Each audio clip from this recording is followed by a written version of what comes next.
This is a more mass appealing take on Boss Bottle Elixir, so let's review Boss Bottle Absolu.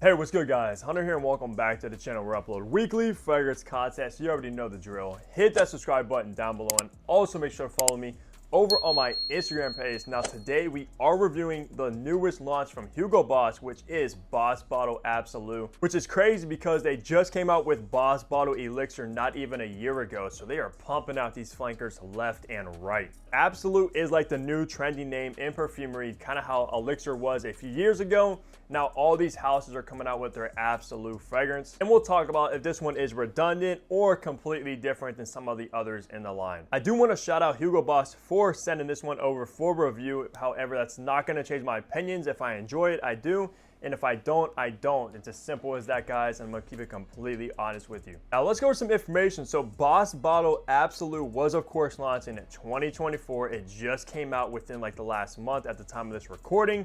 For the retail price, on the two sizes you can get this in, the first is a 50 ml for $110, or you can get the 100 ml like I have in hand for $140. Now, for that pricing, it isn't really outrageous because some of these highly concentrated fragrances are going well in like the 200 range, especially even for designers, so it's not that bad. The concentration is an extrait de parfum, so you are getting the highest perfume oils in a fragrance, which is always nice. And I believe it is on par with the Boss Bottle Elixir when it comes to the concentration, both being extraits. The two perfumers behind Absolu is Annick Menardo and Suzy Le Helen, who are also the creators of Boss Bottle Elixir. So you could definitely tell the two same noses created this one when you smell this and Elixir, to be honest. With all the information out of the way, let's look at the packaging and presentation you get with Boss Bottle Absolu now. All right, so unfortunately, I only have the bottle in hand. However, it is going to be your typical Boss bottle, which is kind of funny to say. It is in this kind of dark color scheme with this light gradient on the bottom, which is the only difference to like the Elixir, which I think is a little bit more darker.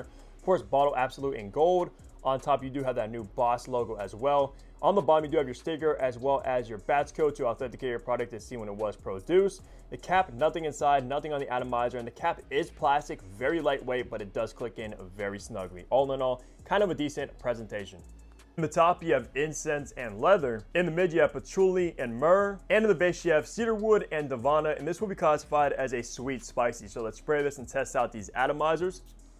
Honestly, not the best atomizer, but it does spray a lot of juice for not being pressurized. But let's remind myself of Boss Bottle Absolu. Right away in the opening, you are going to get this resinous, slightly smoky, cold incense note with Absolu, which kind of reminds me of the incense in Louis Vuitton's Nuit de Faux, which is a very kind of crisp, cold incense, which is kind of weird to describe. But I will say the incense in Elixir was much more smoky and dominant compared to in here, because what sets this one apart is going to be that leather note. You're going to get this rugged, dark leather vibe along with that smoky, cold incense note. This is going to be a very leather-driven fragrance, at least in the opening, which is kind of strange because a lot of times leather is most of the time a base dominant note, but you are going to get that leather right off the bat. And leather can also come across with a smoky vibe, so it kind of goes hand in hand with that incense. Making our way into the mid is where you're going to get this over the top green earthy patchouli note, and I love patchouli. It's one of my favorite notes of all time, so it's one of my favorite aspects about this DNA.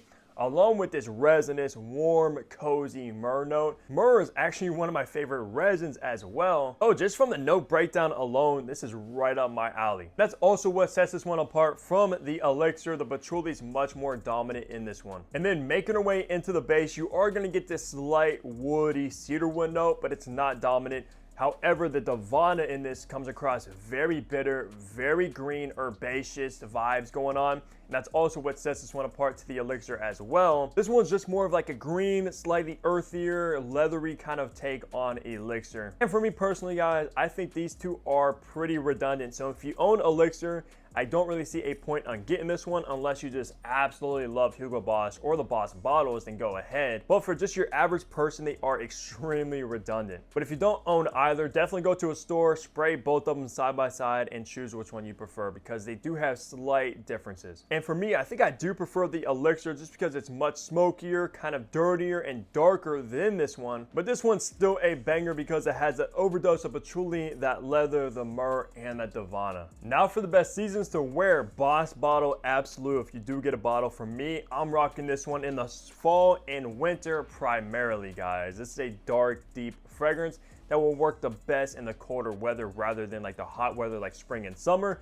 because this stuff will become too cloying, too heavy to wear on skin when it's very hot outside. There's no citruses going on. There's nothing bright about this one. No florals or anything. Just a very deep, bold creation, perfect for the fall and winter, which is the best time to release this one since it just came out and we are heading into those seasons now. For the best occasions to wear this one, it is versatile. You can dress this one down and dress it up, which is nice about this one. I think the elixir did lean a little bit more on the formal side rather than casual side, where this one I think is slightly more versatile than the elixir, like I said, being more crowd pleasing, mass appealing, and can be worn dressed down and up. I see this one working the absolute best though, especially in the evening time, going on a date night, etc., to a fancy restaurant or wherever. This gives me more night vibes than day vibes without a doubt. And for gender, this is definitely a masculine fragrance. I do not picture a woman wearing this one at all. For me personally, at least I wouldn't want my girl smelling like Boss Bottle Absolu, walking around smelling like leather, smoky,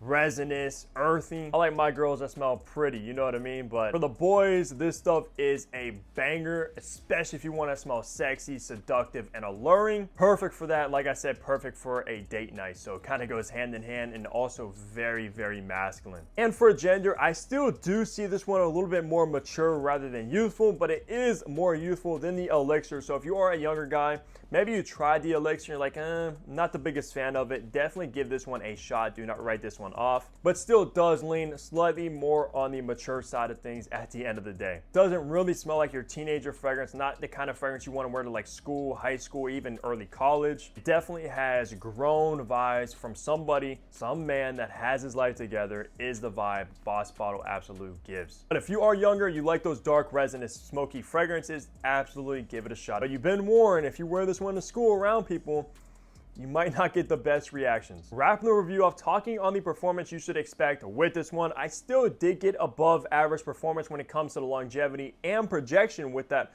around maybe 10-hour mark of longevity with this one, compared to around the 12-hour mark I think I got with the elixir when I reviewed that one. So it is slightly less on the performance, but still a beast of a fragrance in and of itself. But no complaints, easily will last you all day long without any hesitation. Do not have to reapply this one or anything, especially with the fantastic dry down that this one gives off. And when it comes to the projection, this is where this one surprised me, guys. This is a loud projector. If you watch my weekly fragrance rotation, I talked about how I got 2 compliments with this one hours and hours into the day. I think honestly this one might project heavier than the elixir, where elixir lasts a little bit longer, so you kind of have to take those trade-offs. But if you're walking around, the sillage this stuff gives off, man, is so good. I mean, I can kind of picture being around the right people, somebody kind of following your scent trail and asking you what you're wearing, because I had the same thing happen to me when I pulled this one out. With the performance as an absolute check above average with this one, and you kind of expect that being an extrait de parfum, it should definitely last. That's gonna do it for my review of the brand new Boss Bottle Absolu. Leave a comment down below if you had the chance to try this one. What are your thoughts on it, and how do you think this one compares to the elixir, and which one do you like more? But besides that, leave a like, subscribe below if you haven't already, and you already know I'll catch